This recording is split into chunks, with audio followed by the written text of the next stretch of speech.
Ma'am, following the arrest lang, para at least alam lang namin kung ano yung process. Pagdating niya po doon sa The Hague, ano po yung magiging proseso doon? Can you walk through us the process po?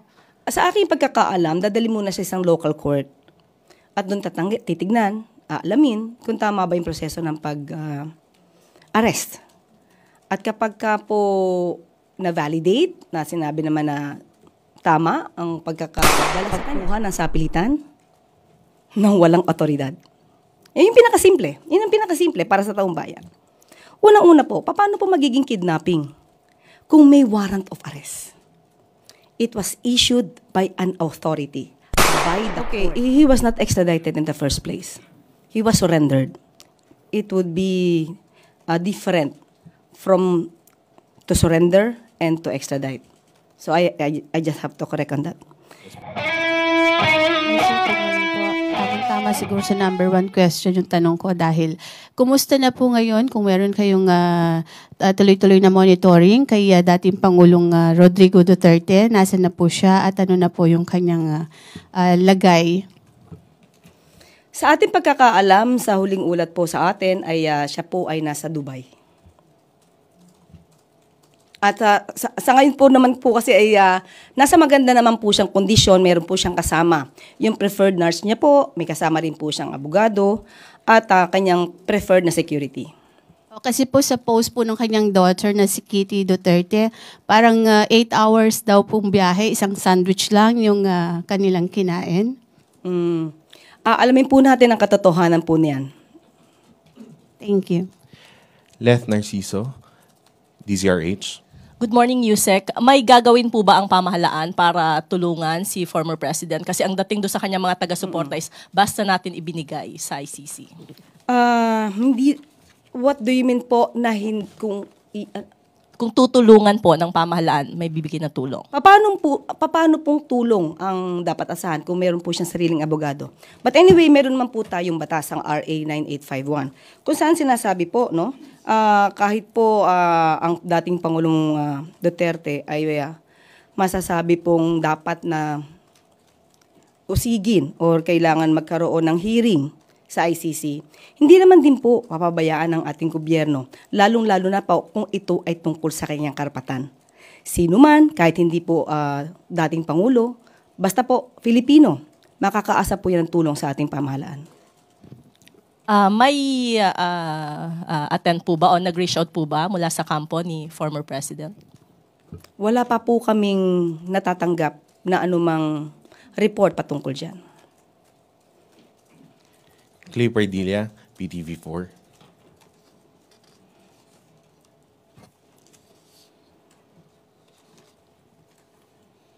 Good morning po, Yusek. Yusek, what are the possible penalties and prison terms former President Duterte could face if convicted of the ICC's crime against humanity of murder? Thank you po. Yes, based on the law, the penalty could reach up to 30 years imprisonment.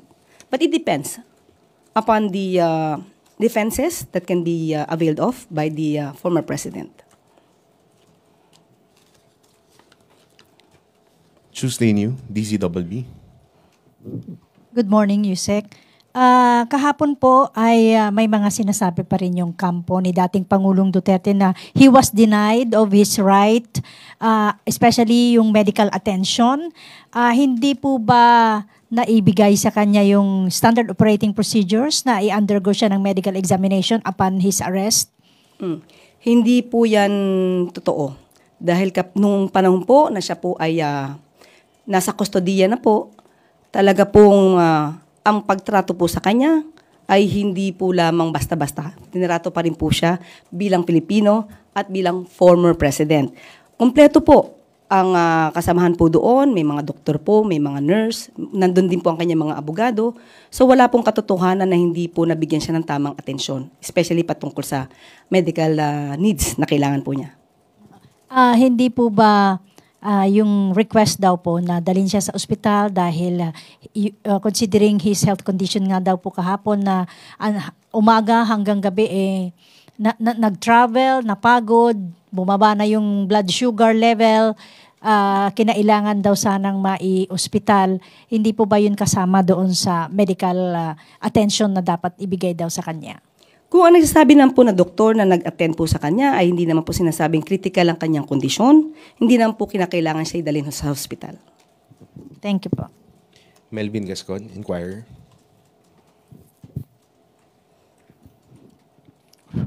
Good morning, ma'am. Morning. Ang tanong ko lang po, now that the Philippine government has technically waived its right to prosecute former President Duterte at na-turn over na po siya sa ICC, would this be an admission somehow na parang dito po sa bansa hindi po niya or hindi po makakamit ng mga biktima ng war on drugs ang hustisya na kanila pong hinahanap? There's no waiver yet of the right of the state to still run after him if there are other complainants in the country. It just so happened that there is already pending case before the ICC, and we are just complying and enforcing RA 9851, especially Section 17, wherein that the stating therein that instead the authorities may surrender or extradite suspected or accused persons in the Philippines to the appropriate international court, if any, or to any other state pursuant to the applicable extradition laws and treaties. So we have not yet waived the rights of the alleged victims here in the Philippines. They can still file cases.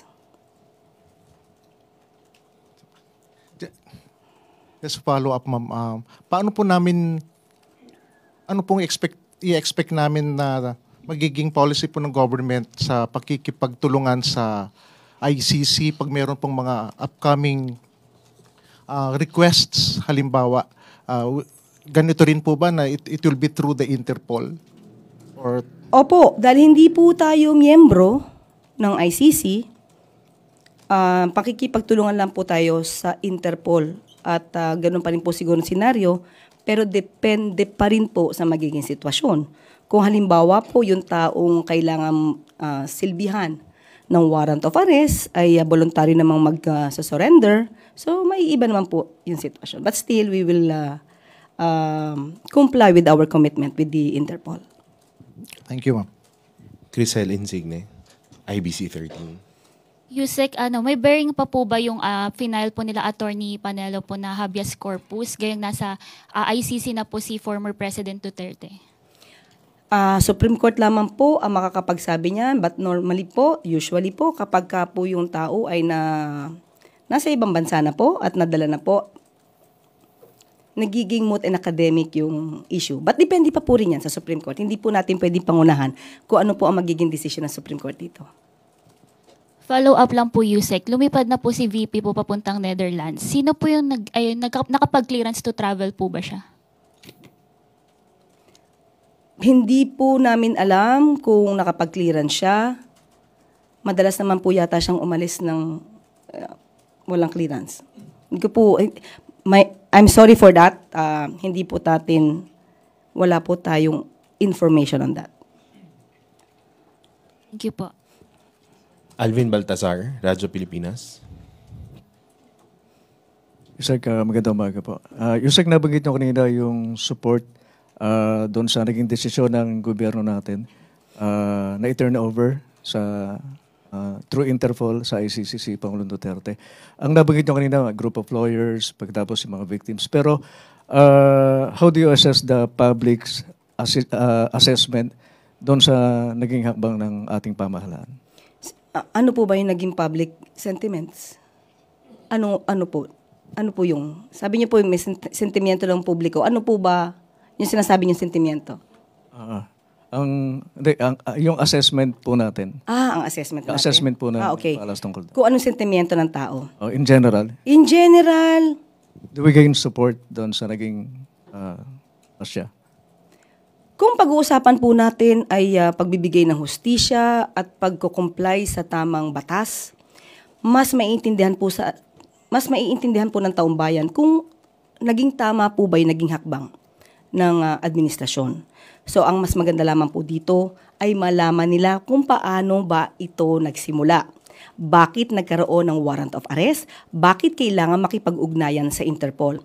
Kapag po kasi ang nakikitang naratibo ay puro nakakaawa ang dating Pangulong Duterte, nandun na po tayo sa may bandang dulo eh. Dapat simulan natin bakit nga ba nagkaroon ng kaso sa ICC? Bakit nagkaroon ng warrant of arrest? Sino ba ang nagsampa ng kaso sa ICC?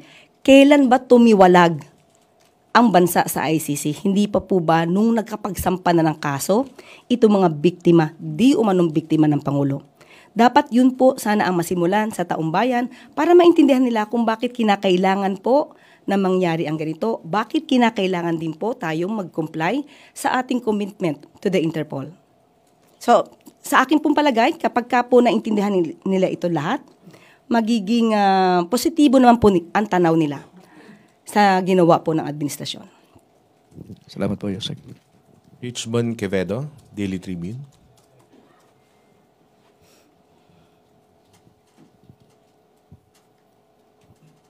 Good morning, Yusek. Morning. There are concerns po that the former president was not given his day in court before being extradited. There are questions po between the time frame of his arrest, then the turnover po, departing the Philippines going to The Hague. It is also a concern po. Is this normal po ba with the situation like what happened po yesterday? Okay, he was not extradited in the first place. He was surrendered. It would be different from to surrender and to extradite. So I just have to correct on that. Yes po. It is regular. What we did, what the government did was regular. It is based on the law, based on our own law, RA 9851. If you will say that it is normal, I can say it is, but this is the first time that we did this. So if you did everything based on the law, I think there could be no question on that. Follow-up lang po, ma'am. On the next possible warrants on the other named co-accused, as mentioned po as mentioned by Attorney Cristina Conti, will the Philippines push another coordination with Interpol? Just a clarification lang po na the same po ng movement as the events yesterday. Katulad po sinabi natin, as of now, wala po kami na-receive na anumang information kung meron pa pong darating na warrant of arrest through the Interpol. Kung meron man po, ganun pa rin po ang magiging tugon namin.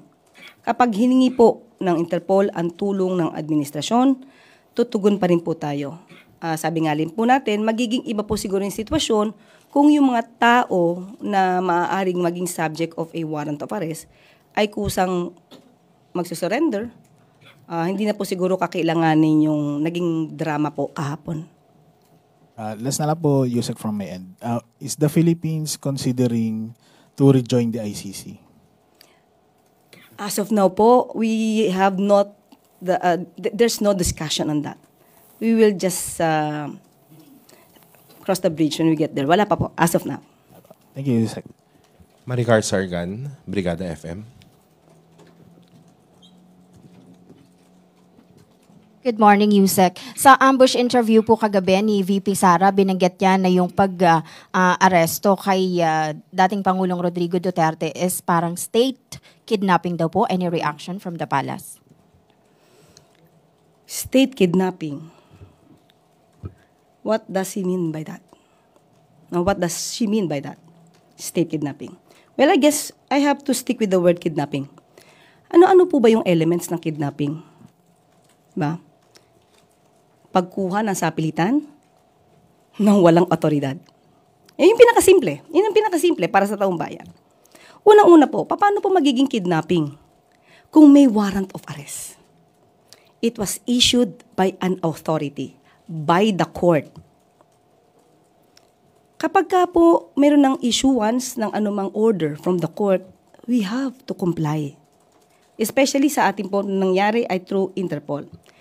Hindi po pwedeng kapag ka po nagsuserve ang sino mang otoridad, let's say sheriff, atin na lang po itong tatalikuran or ating sasaktan o ating susuntukin. Hindi po pwedeng ganun. Kung ano po ang nandiyan at legal po na masasabi nating order from the court, we should abide. No? We should abide by that. So wala po ako nakikitang kidnapping dahil hindi nga po ito sa puwersahan at lahat po ng elemento na dapat pong gamitin para maging masabing valid yung warrant of arrest at yung paghingi ng assistance ng Interpol ay nandiyan naman po. Kompleto po tayo ng papel. Christian Yesores, Radyo 630.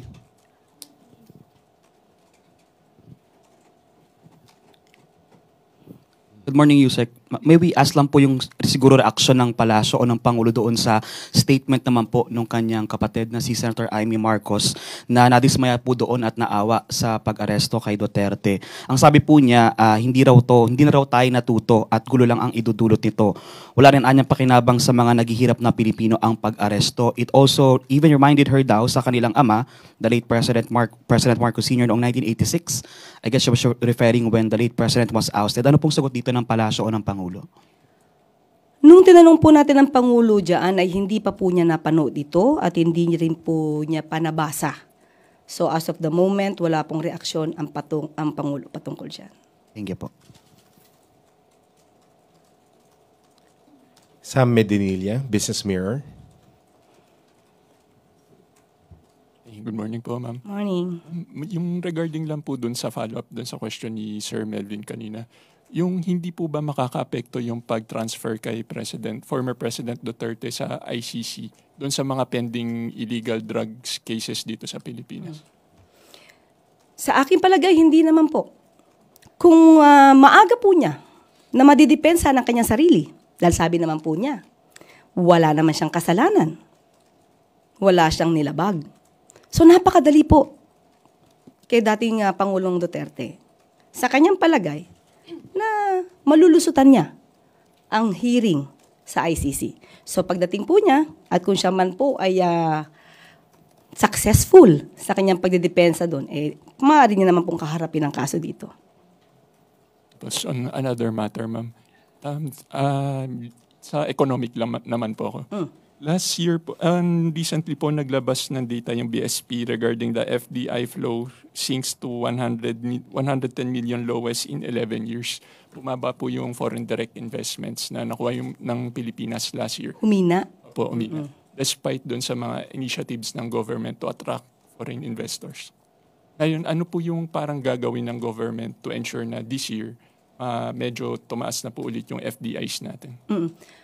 Sa ngayon po, aalamin po natin kung ano ba ang naging dahilan kung sinasabi pong may pagbaba ng mga foreign investments dito. Kasi paminsan-minsan po, yung ibang mga records po natin, nasasabi naman po ay tumaas ang investment sa Pilipinas. So aalamin po natin yan at kung meron pong pagkukulang at gagawan po agad ng paraan ng mga business experts at ng ating mga head ng agencies para po matugunan kung ano man po ang magiging resulta o epekto po nito. Pero last question na po. Pero recently, hindi pa po ito na-discuss with President Marcos po, yung FDIs. Kung as of now po, wala po ako sa meeting ng patungkol dyan. Pero alam ko po, may mga meetings po ang Pangulo patungkol sa mga foreign investments at mga investments dito sa Pilipinas. Pero as of now po, kung meron po tayong records, ibibigay ko po agad sa inyo. Thank you po. Jinky Baticados, IBC. Hi, Yusek. Good morning. Good morning pa. Ma'am, following the arrest lang, para at least alam lang namin kung ano yung process, pagdating niya po doon sa The Hague, ano po yung magiging proseso doon? Can you walk through us the process po? Sa aking pagkakaalam, dadali muna sa isang local court. At doon titignan, alamin kung tama ba yung proseso ng pag-arrest. At kapag po na-validate, na sinabi naman na tama ang pagkakadala sa kanya sa bansang kung saan siya dadalhin, idadali na po siya sa The Hague, sa ICC. Ma'am, kanina na-mention nyo lang po no, na 30 years po siya if in case. Or life imprisonment. Depende po yan. Would this still be applicable to the former president since 80 years old na din siya? It depends upon the ICC. So, sa kanila po yun? Yes, opo. ICC will be the one that will give or render the decision. All right. Thank you, ma'am. Ace Romero, Philippine Star.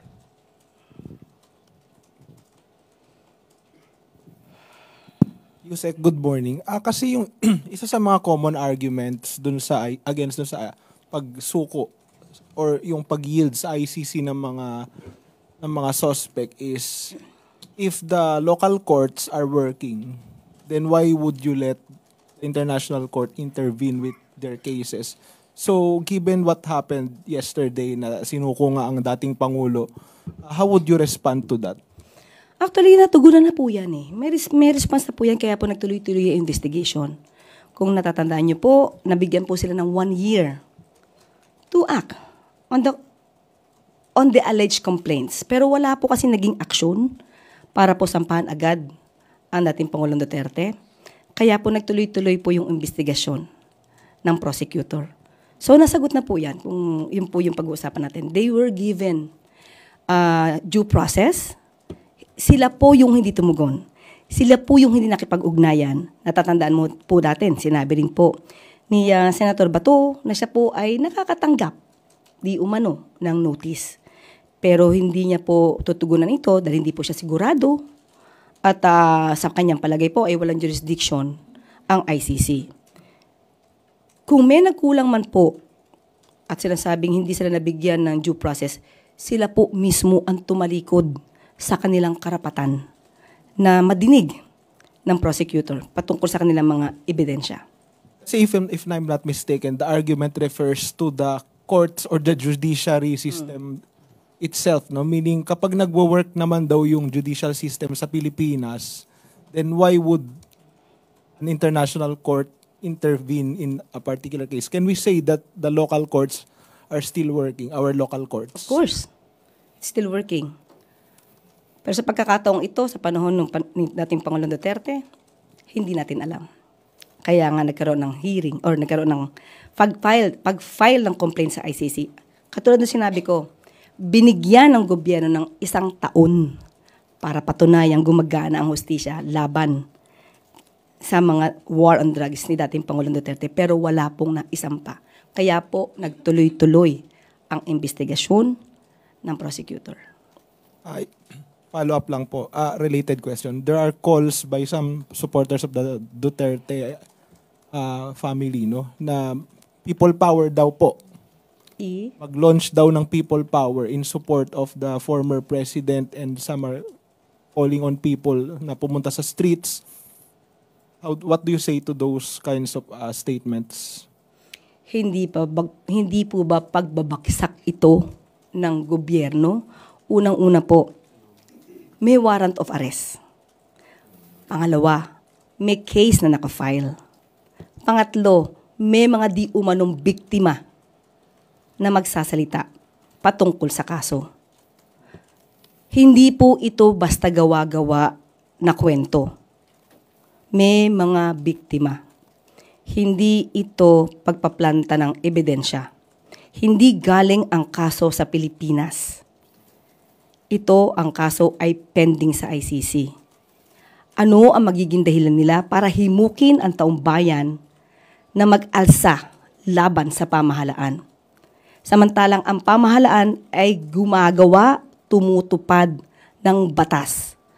Ang pagtawag ba ng people power ay paglabag sa batas? Dapat ang mga tao ngayon, ang mga kababayan natin, mag-isip. Alamin, ano ba ang nangyayari? Ang kasong ito sa ICC ay hindi gawa-gawa ng pamahalaan. Gawa ito sa panahon ni dating Pangulong Duterte. Gawa ito ng war on drugs ni dating Pangulong Duterte. At aminado siya rito. Bakit isisisi ang pag-i-issue ng warrant of arrest, ang pagpapadala sa kanya sa ICC, kung siya mismo sinabi ni dating Pangulong Duterte, "Sue me. I will take all the legal responsibilities on this." Bakit tayo ngayon umiiyak? Samantalang pinapatupad lang naman natin kung ano ang nasa batas.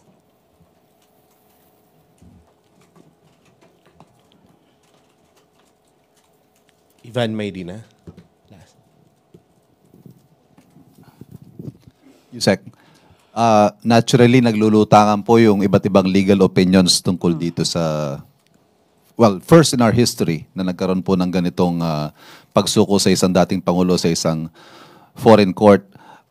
Isa po sa mga opinion na ito, and I quote, "Without a binding treaty or domestic legal obligation explicitly compelling surrender, post-withdrawal with the ICC, the decision to cooperate remains discretionary under Philippine law." How does the palace respond to this assertion, Yusek, that it was within the president's power to prevent the arrest, but he chose not to exercise that power? Very clear. It's the prerogative of the government. So if it is the prerogative of the government to comply with the commitment to the Interpol, so that's it. So it appears that it was a choice between complying with their obligations with the Interpol and giving up a Filipino citizen. Right. If you are privy to the considerations that went into this decision, Yusek, ano ho ang naging decision-making process dito? Okay. This is not just surrendering a Filipino citizen. It is surrendering a Filipino citizen who is accused of crimes against humanity, specifically murder. So it would be a different story. So we have to comply with the law and also give justice either to the victims or to the accused. If the accused can say, "I am not guilty, I can defend myself," then go on. It's also justice for him. That's due process. But if he is guilty, then we should also give justice to the victims. That's it. Thank you, Yusek. Okay. Last question, Gilbert Perdis, DWIC. Morning po. Nabanggit po kanina, ma'am, na pwedeng itry yung dating presidente ng ICC at yung case na rin sa Pilipinas. Di ho ba mahuhulugo yun sa double jeopardy? Ay, depende po. Depende po. Ang double jeopardy po, ang kaso po dyan ay dapat na decision na po on the merits. Nakapag-arraign, may arraignment na, nakuha na po yung jurisdiction over the person, nakapag-trial, nakapagkaroon ng decision on the merits. Pero dapat po ang case ay not similar to the other courts na nagkaroon ng paghihiring. So if the courts or if the cases that will be heard before the Philippine courts are different from the cases being heard before the ICC, there would be no double jeopardy. Okay. Follow up lang din po doon sa question ni Ivan, yung pong war on drugs ng dating administration, di ba sa polisiya ng gobyerno po yon para maprotektahan ang taong bayan laban dito sa illegal na droga. Paano naman po yung human rights or karapatan ng mga naging biktima nitong mga sangkot sa illegal na droga na siyang naging parang pundasyon po nung polisiya na yun ng pamahalaan? Nakabuti naman po yung war on drugs sa karamihan ng ating mga kababayan. Dapat natin i-determine anong klaseng kabutihan. Are we talking, kasi you're talking about war on drugs in general. Everybody is against illegal drugs. Tanong natin, war on drugs kasama ang tukang, kasama ang pagpatay, walang due process, kasama yung sasabihan ng polis na, sige, sabihin mo sa kanyang lumaban, para matapos na at mabawasan ang problema sa Pilipinas. Hindi siya dapat polisiya ng isang gobyerno in the first place. It's against the law. Killing is against the law. Wala nga tayong death penalty sa Pilipinas eh. Uunahan mo pa. Napatayin? Ang masama, wala pang hearing. So, hindi natin matatanggap na yung war on drugs na pinairal ni dating Pangulong Duterte ay tama. Kung may natulong sa iba, paano naman yung namatayan? Kung meron na biktima, itong mga drug users na to, then the victims can also file cases against these drug users. Pero hindi natin matatanggap na polisiya siya na dapat sundin ng isang gobyerno.